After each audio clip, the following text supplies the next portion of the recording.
Okay, sorry about the lack of scenery, but I wanted to be at my laptop so I could give you all the details on week 7 and 8, the updates for the 1,000 hours challenge. Not that it's going to happen, but week 7 was week I played 35.48 hours, and week 8 was similar. It was also week I played 32.71 hours. I made a few mistakes doing this challenge. One, I should not have done it after playing for 2 months. I think I had 1 day off in like the 9 weeks leading up to day 1. So it's definitely something I should do fresh. Last year when I did it, I was fresh. I had played, I don't know, maybe 4 hours a day, 4 to 6 hours a day for like 10 days when I started it. So I was like, I don't even know if it's physically or mentally, but like poker-wise, I was fresh. I hadn't gone overboard right before this. And another thing, when I felt early on it was not going to happen, to still give myself a chance, I kept playing every day. I've taken, since I got to Vegas January 8th, I've taken 3 days off only. I should have just taken a whole week off. A lot of my stays on the Strip are Sunday through Thursday, 5 days, and usually Bally's or Harrah's, lately the Rio, but take 5 days totally off and then get back to going for 10 per day. Probably hitting like 9 per day is more realistic, but going for 10s after that. And I would be like rested and ready to do that. Instead, I wanted to like keep trying every day, but every day was kind of a fail. I would want to play 10, but I kind of knew in the back of my mind that after, 6 or 7, I would kind of be tired and not want to play anymore. So through 8 weeks so far, I'm averaging 7.16 hours per day, which is very far off of the 10 per day. But how many people in the world play 10 per day? It's not that many. There was a guy, this retired Alaskan fisherman, who, not that he tracked his results or anything, but just I always saw him. And I believe he played 10 per day and maybe took like 10 days off per year. There's someone else I know who does it. I don't know, it takes 1 or 2 days off a year. Fortunately, he also doesn't track his results, so we don't know exactly. There's not that many people who do it. So the 7.16 per day so far through 56 days of this challenge, I'm very disappointed. I thought even if I missed, it would be similar to last year. Last year I played 900 hours and 3 minutes in a 100-day stretch. But the 7.16 isn't like catastrophically low, like I'm not making money, or like I'm just sitting in my room every day all day eating fried rice and watching The Sopranos or anything.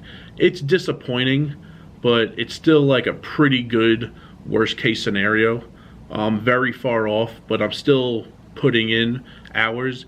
If I played 7.16 hours every day, and even if I took 7 full weeks off, which is a ton of time to take off throughout the year, but 45 full weeks of 7.16 hours per day, I would still play more than 2,250 hours throughout the year. A lot of pros out here, they play 1,800 hours a year, and they'll act like they're Iron Men, the likes of which Earth has never seen before. So it's not terrible. It is good that now when I play, like a 30 to 40 hour week is like really embarrassing, because when I first moved here, I played 28-hour weeks for my first 40 weeks. I moved here in mid-March 2015. So I had about 40 weeks of 2015 in Vegas, and I could actually look that up, so give me 1 second. 2015, I moved here March 13th, and from March 13th through December 31st, that was 42 weeks. I averaged 26 hours and 48 minutes per week. And then when I realized what else was I doing the rest of the week, I could have played double and made double the money. I made a push in 2016 to play way more hours. And my idea at the time of way more hours was 40 hours per week.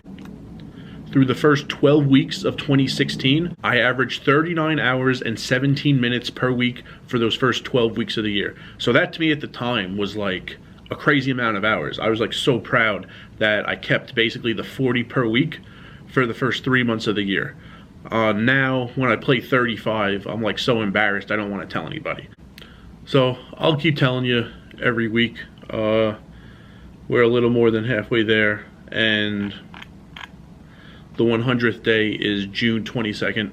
So I'll let everyone know what happens. Right now it looks like I'm on pace for about 715 hours, which isn't even coming close to what I did last year. Not that last year anyone really knew about. Maybe like 3 people in the world knew I was trying to pull this off last year. But I will make a stronger push. I will be more rested in the fall when I go for this. And if I need to take a break in the middle, I'll do what I did last year. It's amazing that last year, I didn't even plan it, but my last 5 days in Oklahoma, I had a room in the casino, and once I checked in, it was just so much better than the motels and the Airbnbs I was using. I didn't want to leave. So I barely played those 5 days, and then on the 6th day, I drove from Thackerville, Oklahoma to Albuquerque, and then on the 7th day, I drove from Albuquerque into Vegas. So there was like a 7-day stretch where I basically had like half a day of poker to play, and I still played over 900 hours in 100 days last year. So I'll try to be better prepared, better rested, and more focused when I do this challenge in the fall of this year.